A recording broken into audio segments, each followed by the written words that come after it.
Hello everyone, today we talk about Tudor Cavalry. We already made a video on the trained bands militia in Elizabethan times. Today we cover both mostly Henry VIII's times, but also Elizabethan, because the former were more intervention, as you know, continentally wise, and it also brought this important centralizing effort, and still, however, in a phase in which England was starting to lag behind in terms of military organization compared to the continent, but still was, an effective fighting force on the field by, combined armed terms, was still longbows, having a decent impact and so on, together with naturally the most updated arms of the time, which England notoriously lacked at this point. But as we will see today, mostly with heavy cavalry, but also properly from a technical point of view, armor, guns. They mostly imported them, and the same insular warfare altogether was fundamentally a bit enclosed on its own. We made recently a video on also, Tudor army dress. Still about modern England. We talk often about the English Civil War in the following century, but that's another thing. So today we look at this specific arm of Tudor's armies. So first of all, what were Tudor armies about? Well, quite simply, they revolved around private retinues of noblemen, the local militias, and mercenaries. Right. So the use of the first two brought in the field to a bit the assimilation of the forces at some levels. Also because the previous sheriff militia organization was supplanted by commissions, more increasingly both under Henry and Elizabeth.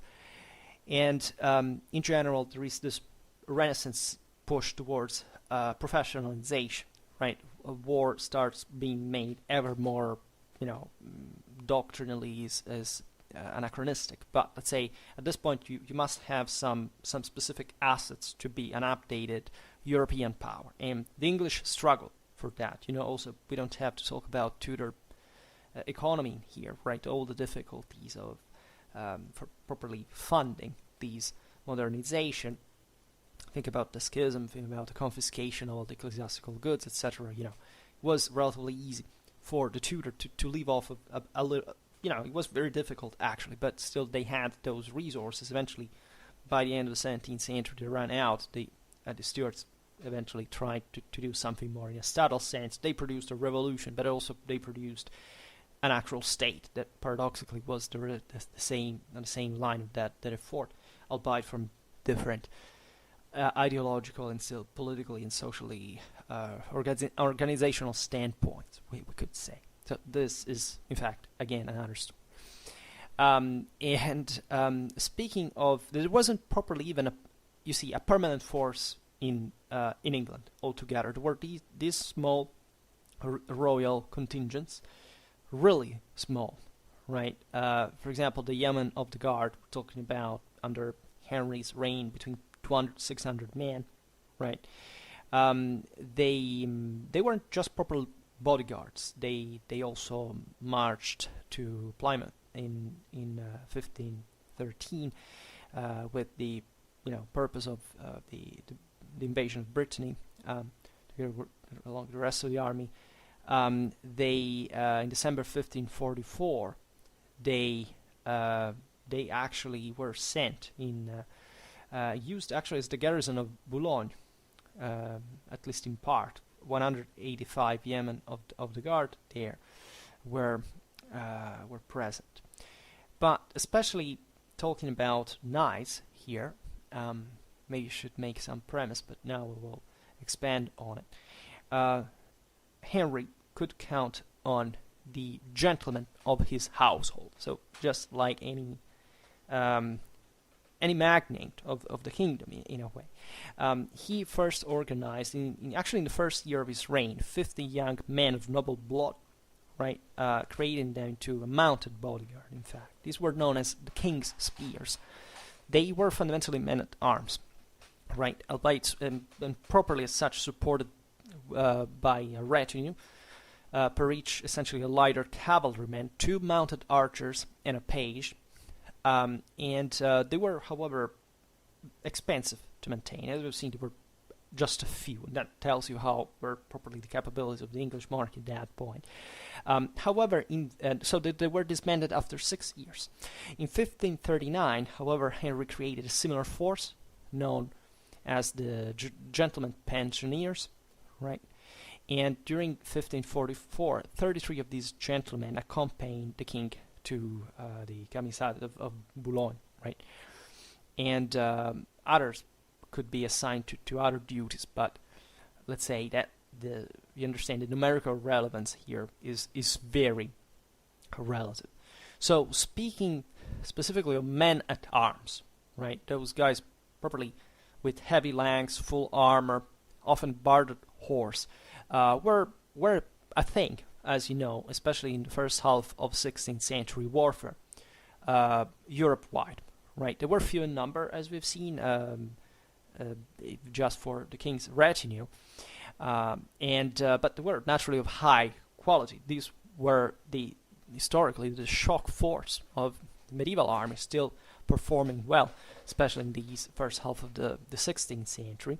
In 1544, together with the 75 gentlemen pensioners or household cavalry, Henry VIII had 121 men-at-arms in the campaign. So individual noblemen of England would normally serve in full plate by this point, right? So at this point, Western European warfare was identical. They looked all the same in any army, right? The Englishman could be distinguished by the rounded Greenwich armor. That was this specifically English style, at least produced in England, because their manufacturers were either Italian or Flemish, and they Henry VIII worked to centralize a bit an armory, etc. But naturally, England didn't produce much of these; they were mostly imported, and also, as we've seen, the manufacturers were right. But altogether, English armor at this point was either Italian or German, right? So pretty much the guise of all Western Europe, because the most important and properly at that point industrialized productions were the ones of Milan and parts of southern Germany. So this is not even particularly important, because Western warfare since at least 2 centuries was virtually, was basically all the same, right? The equipment, technologies, etc. were spread everywhere. The only problem was, who had enough money to avail themselves of it on a systematic, structural point of view. Well, the English in this sense lagged a bit behind, as we've seen. So much that when we talk about their men-at-arms, we still see an important permanence of the traditional custom to serve, properly to fight on foot. That, as you know, was a bit, since the beginning of the 14th century, the standard for English men-at-arms. It was all properly at this point a plurisecular military culture and identity in England proper that embodied itself at this point. Even the longbow, right, that was used, still there was a long debate. It's just by the end of this 17th century that English politics decided properly that the army didn't have to be equipped with longbows anymore, right? At that point they had become fundamentally anachronistic, but still they were present and useful at the beginning of the century. At the battle of at the siege of Terouanne, for example, the English attacked the French with a combined armed tactics of heavy cavalry, longbowmen, and light field guns, right? And so, but to become at a certain point, as you know, especially the longbow, a bit the symbol of English gentry, right? Sort of a national weapon, right? And as we've seen, much of the reasons of this was not a dramatic involvement of English forces on the continent, where lots of things instead were maturing systematically at this time, and with devastating effect on the field. So we can appreciate, especially Henry's armies, to be still, in his campaigns in favor of the Holy Roman Empire against the French, effective on this line, right? The biggest lag was felt mostly in Elizabeth's times. So the fact that the English didn't have a permanent force at this time is also actually understandable, because given their mobilization needs, they didn't have much on an advantage deriving from from such permanent force being paid also in winter, etc. This could also be controlled by, if they feared mostly, you see that most lords at this point were not allowed to arm themselves autonomously. They would be actually accused of treason, right? This is especially evident in Elizabeth's times, so the general English military organization reflects this pattern. Altogether, as permanent forces in England, properly, there would have been around 2,000-3,000, not more. Right, and this reflects properly the fact that if they had to mobilize an army. Of course, things were known in advance, the strategical needs.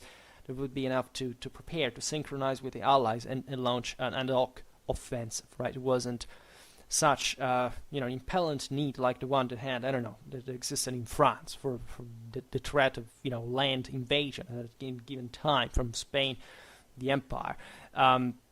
So we're talking about different levels of military development, of strategic culture, and that's important to stress. Even the trained bands, right, are kind of a modest effort. Probably we don't think I don't think there are many sources that allow us to quantify properly what would have been the ultimate limit of properly the English people's tolerability for further military demands. But you see that in face of the Armada, the trained bands were essentially the old militias, just trained now with some kind of greater uniformity that had to work as this territorial force in case of invasion. But it was evident that had the Spanish invaded successfully, they would have taken over, because there wasn't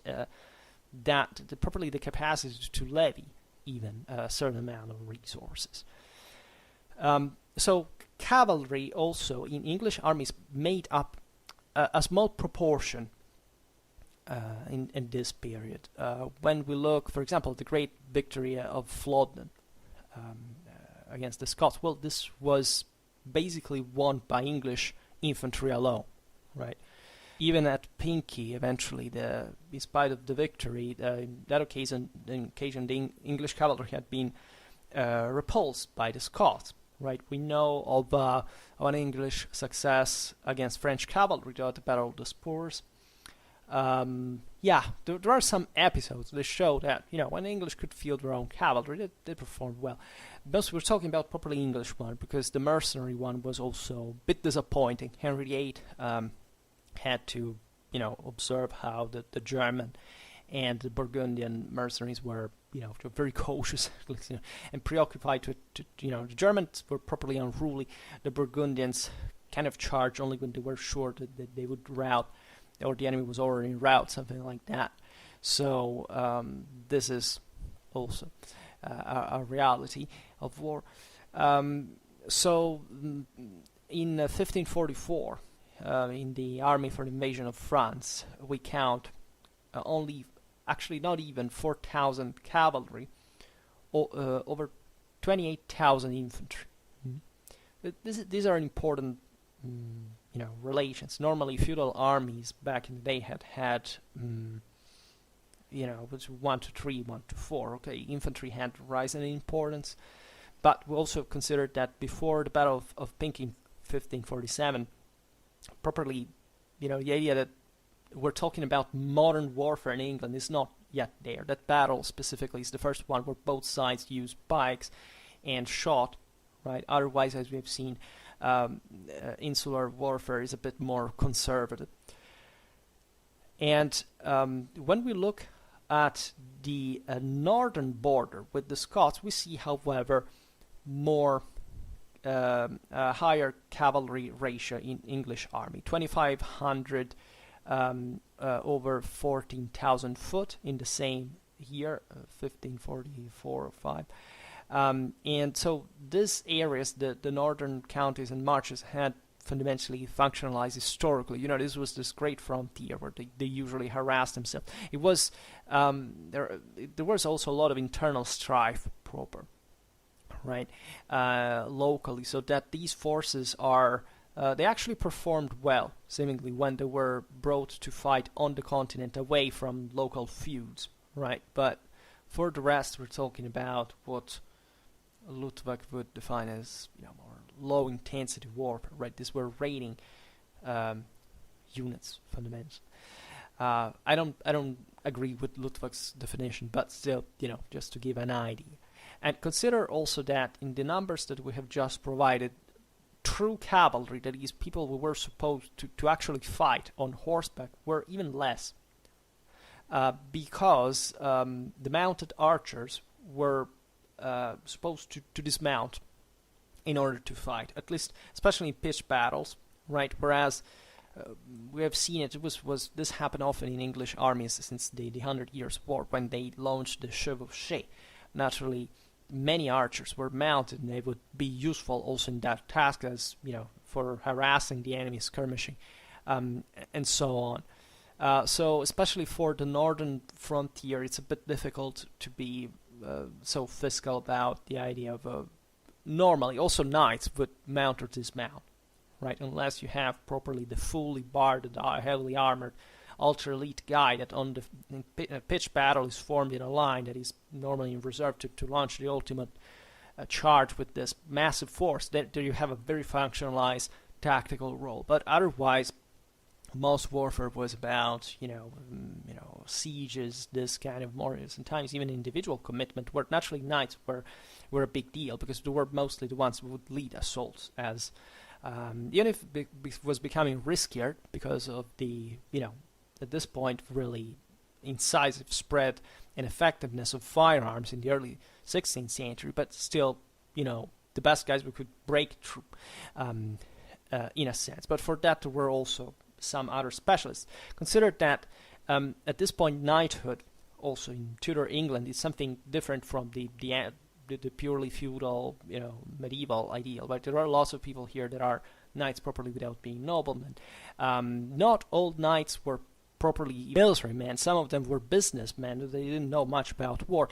This was very important also politically, because naturally the crown wanted to have the best commanders, but they still had to favor essentially certain private families that were also the ones that were always looking for, you know, carrying out a revolt. Henry VIII actually was very careful about that too, but he had a better control than later, you know, I don't know, Elizabeth.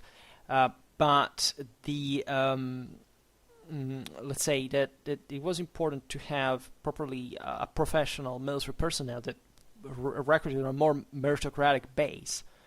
That was naturally a way to oust gradually the nobility power at some point. Definitely the greatest deficiency in English mounted troops was the one in heavy cavalry proper. Other countries, such as France, had created important military systems, units, recruitment systems proper, such as the Compagnie d'Ordonnance, right? So these could provide important amounts of heavy cavalry. France was a bit more traditionalist than, say, you know, what the Empire or Spain were, or Italy were doing by in terms, especially the permanence of cavalry on the field. We made a video on the French infantry of the Italian wars, but even in France, naturally, was a political problem, because the French nobility was very powerful. But there was here still a way to recruit more. France was a richer country. That's the point. The English, as we've seen, had, after the 100 Years' War, that they probably had not received this further, let's say, state building, more even just military innovative ideas. As we've seen, still the aristocrats were fascinated with fighting mostly on foot. There were veterans of the Wars of the Roses still fighting with Henry VIII in France, including the killer of Richard III. I mean, that was think about it. It's a different world, even different fashions, different environments, different sense of belonging, in a way. There were also few readily available horses in England. Still, by 1557, an Italian author wrote, quote, "With regard to heavy horse, good for men-at-arms, the island does not produce any, except a few in Wales. So the country cannot have any considerable quantity of heavy horse." Right. As a consequence, also what we could see as English heavy cavalry was actually composed of the so-called demi-lances, right? That were essentially troops wearing three-quarter armor, carrying the light lance that properly gave them their name, right? They often wore sometimes even just a corselet, if not, or three-quarter armor was more expensive. We see commonly open burgonets also as type of helmet that is, it's not the fully enclosed, but the closed one of the heavy, men at arm, and unbarded horses that actually, as we will see, were starting to be something also in among certain mercenaries, including part of the ones that England also hired, such as the Germans at some point, because mobility on the field it's not just a matter of cost here. That is an important thing, but still, as we've seen, the spread of firearms renders. Here's the problem is the early 16th century. Armor effective only when it becomes ultra heavy and therefore ultra costly and ultra, encumbrant in a sense. So also you may want to have a speedier cavalry from a tactical point of view. As we've seen, these men carried a lighter lance, later pistols, and they basically formed the main English heavy cavalry up to the end of the 16th century.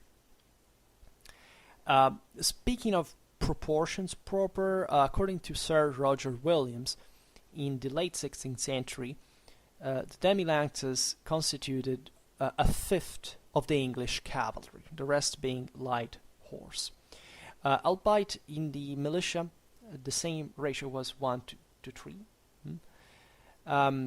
which, as far as I understand, actually reflects not much of a better composition of the militia, but rather the fact that in field armies there were lots of other mostly professional troops that in the form of infantry specific, and as we've seen, infantry was kind of more numerous in practice.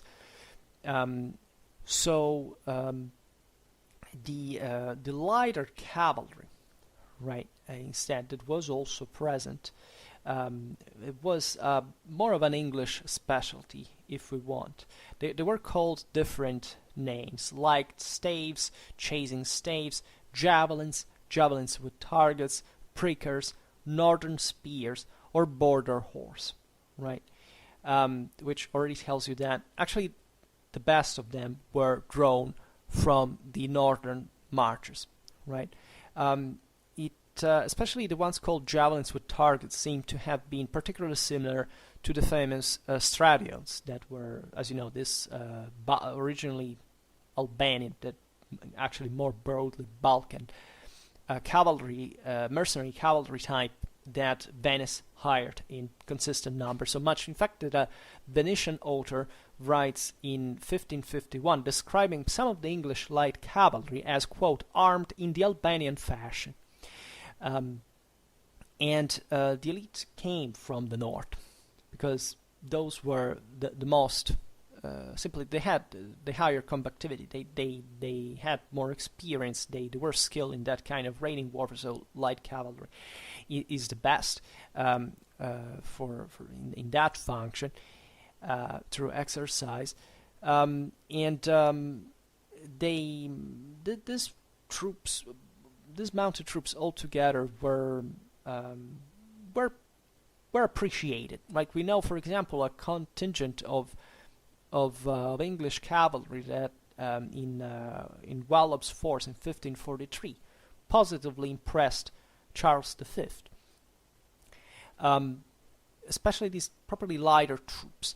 In fact, these were armed with the so-called northern staves, right, which seem to have been truly light cavalry lances as opposed to spears.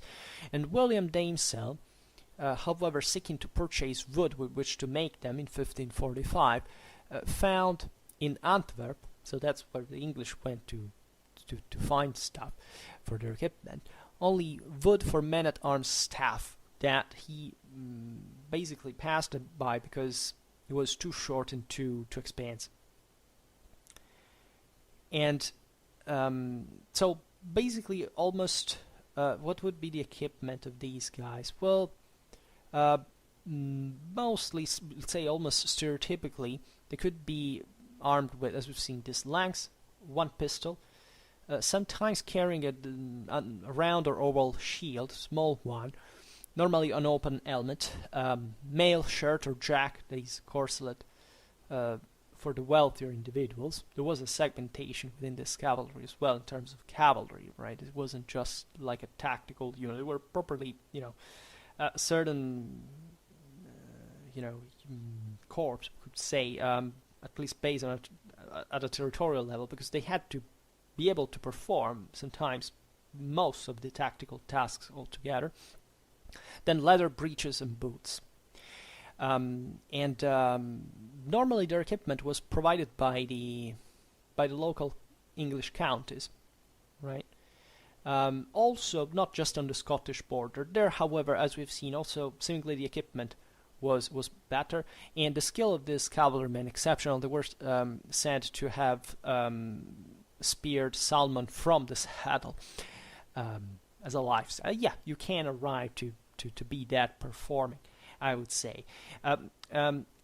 We have a Surrey instruction from Elizabethan times describing a light horseman, a typical one. So, quote, "A light horseman must have a sufficient geldinge with a strong saddle and leather harness furnished, the man to be furnished with a coat of plate or brigandine, or the cuirass of a corselet, sleeves with chains of mail, a northern stave, right, a case of pistols, sword and dagger, a cassock of red cloth with 2 guards of white cloth, 1 inch broad." Right, this was normally the favorite Tudor scholars. It seems that even the light horseman was weighted down with armor, right? In 1600, we look at his equipment still consisting of, quote, "curret, back, breast, collar, headpiece of the best, pullion, large elbow gauntlets, petronels with case," as we've seen there, these are guns, flask and mold, staff, sword and dagger, with turkey, girdle and hangers for the total cost of £3, 16 shillings. And the average cavalryman by the late 16th century would be evaluated kind of £25 altogether for the price of its performance, like as a trooper. Here we're talking just of the equipment, but you know that actually what costs the most is the subsistence, is the food, and plus the pay, and that theoretically has to accompany with this.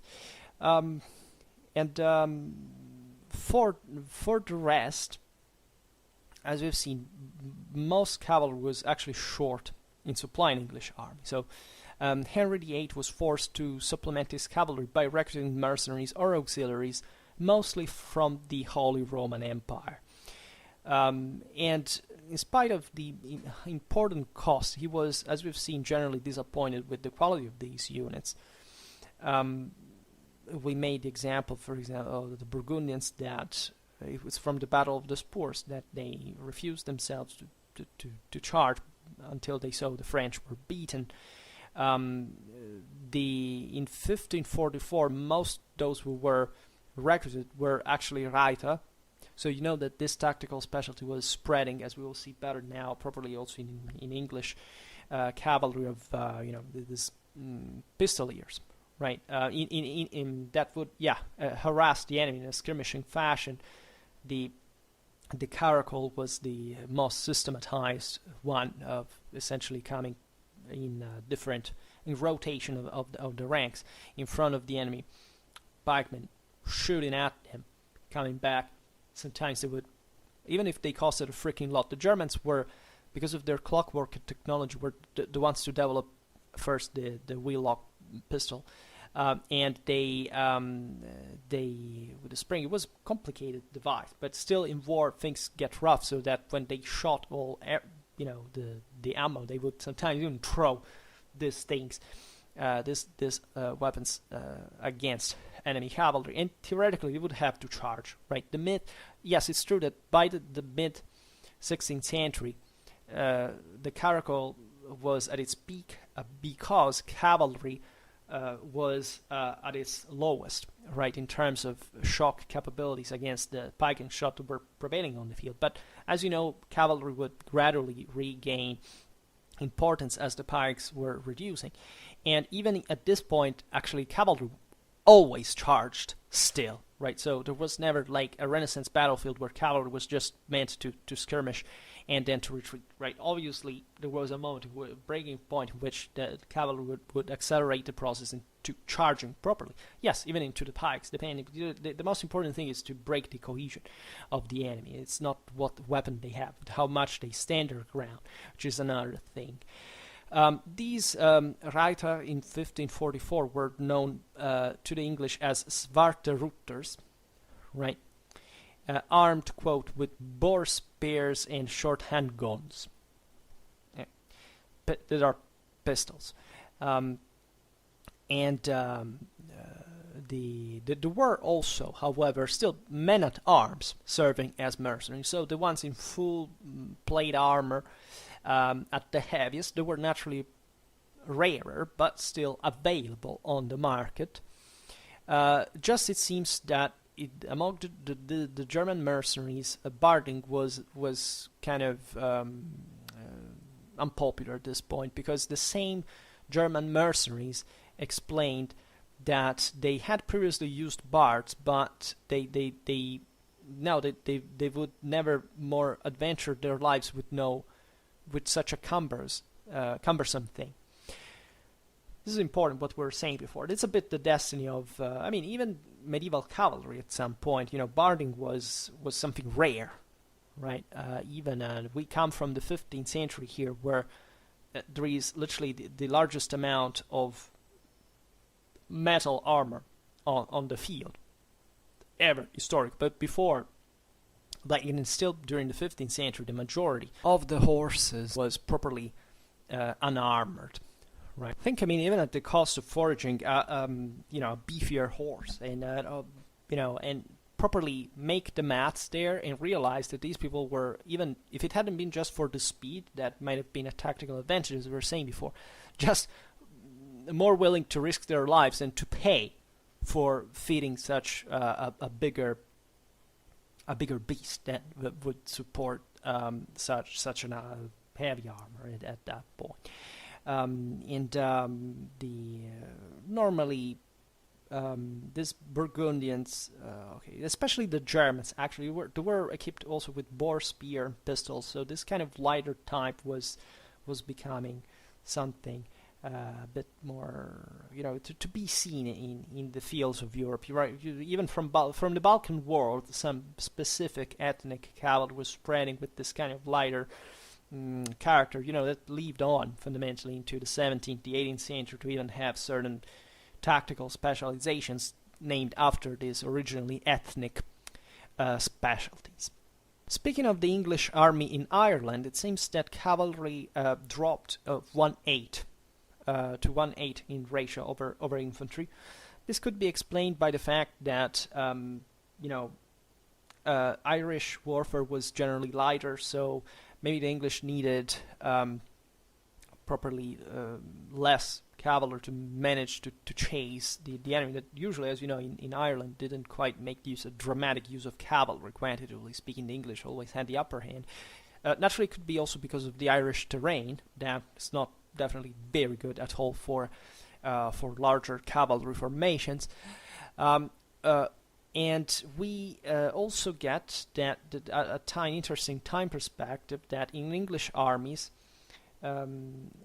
initially under Henry's times, cavalry was organized usually in bands, cornets, or squadrons of 100 men, whereas in the second half of the 16th century this dropped to 50. This could be for reasons now we can't be teleological about, but it seems to me that it may reflect the general effectiveness of infantry rising with pike-and-shot tactics, but it might have been probably also economical strains, shortage in other field, less investment, probably on cavalry at that point, which yes, still goes in parallel a little bit with the same development in the continent as we've seen. There is also another type of light cavalrymen that starts spreading at this time, alongside with properly the lighter tactical style, the caracal, etc., that seems to have made its appearance in England in 1544. We're talking essentially about a mounted gunner, specifically a mounted arquebusiers. You know that there were different types of guns at this point, even when the musket begins to appear. Like from the sources, it's not even entirely clear what they meant by arquebus or by musket, because they were non-categorical, not lenient about that. There was still a lot of, these were not standardized weapons, etc. So we can imagine a high degree of customization, personalization at some point. But we know that a few of these, quote, demi-hakes on horseback marched with the battle of the 1544 expeditionary force, right? Albeit apparently not in great number, actually seemingly in unsatisfactory one, so much that an Italian observer was quick to advocate their recruitment, right? Especially as an escort for convoys, a purpose for which the English had up to that point just employed, quote, Almain routers, so those German mercenaries, which with their great and heavy horses are scanty good but in a set battle. And these troops were known as petronels. They were literally most of the times unarmored cavalry with firearms. So the main deal eventually was properly the speed of the trooper. They weren't meant to be much of a properly heavy cavalry. They had just to harass the enemy with the most updated gunpowder technologies, and the petronel is usually best described with a carabine, with a curved butt designed to be held against the chest when fired. And the soldier who used this weapon was, as we've seen, relatively new in the English military tradition, and it appears though in the as a mass record from the trained band's master rolls in Elizabethan times, and it as an alternative, as actually a cheaper alternative to the average light horseman. So this is quite fascinating because it shows you that this essentially gunner was conceived as less effective than the traditional light cavalry as we have described it. So the idea is that if the local militia cannot afford for that amount of light cavalrymen, they can't have just these guys that are basically devoid of any armor in theory, but some of them would naturally wear it, and there would be a lot of kind of middle ground kind of troopers in this regard, but with an arquebus. That shows also how things were going differently from the continent at this point. It should be noticed also that certain weapons here were pretty large. You know, that the arquebus required sometimes, you know, it's possible that most of these guys would dismount to actually fight, right? Otherwise, they might have fought as sort of dragoons, right? We've seen also during the English Civil War, there was an early, on English battlefields specifically, this greater need for flexibility that some areas in the continent that brought to an early decrease of pikes in English armies at that point, in a very well, not dramatically different situation from late 16th century years, but that was a bit distinctive of English warfare, and that may have been probably also because it was cheaper at this point, at least if we base ourselves on the terrain. But it's still about mobility, tactically wise, and yeah, this is pretty much it. So for now, it's all. We stop here. I just hope that you enjoyed this video. If you did, please share it. Otherwise, leave a like or subscribe to my channel if you're interested in my upcoming content. And for now, I thank you heartily for listening to me. I wish you a nice time and see you next time. Bye.